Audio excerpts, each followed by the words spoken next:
کسی کی خوشی میں شریک نہ ہوں بلکہ اس کی خوشی کی وجہ بن جاؤ، اور ہر کسی کے دکھ میں شریک ہو جاؤ، نہ کہ اس کے دکھ کی وجہ بنو۔ صبر ایک ایسی سواری ہے جو اپنے سوار کو گرنے نہیں دیتی، نہ کسی کے قدموں میں اور نہ ہی کسی کی نظروں میں۔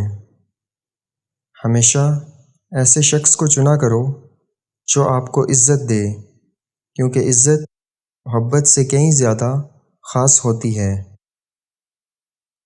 اپنا کردار بنانے میں اتنے مشغول ہو جاؤ کہ دوسروں پر تنقید کا وقت ہی نہ ملے۔ جانور میں خواہش اور فرشتے میں عقل ہوتی ہے، مگر انسان میں دونوں ہوتی ہیں۔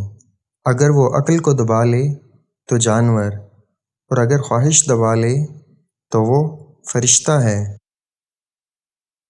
جہاں صداقت اور خلوص نظر آئے وہاں دوستی کا ہاتھ بڑھاؤ، ورنہ تمہاری تنہائی ہی تمہاری بہترین دوست ہے۔ کبھی اپنی چال کا اعلان نہ کرو جب تک کہ تم اس کو چل نہ لو۔ تمام رشتوں میں سب سے کمزور رشتہ تمہاری جسم اور تمہاری روح کا ہے، نہ جانے کس وقت اور کہاں ٹوٹ جائے۔ دنیا کے سبھی لوگ خوبصورت ہیں، بدصورتی ہمارے رویوں اور سوچ میں ہے۔ دشمن کو اپنی کامیابی سے مارو اور مسکراہٹ سے دفناؤ۔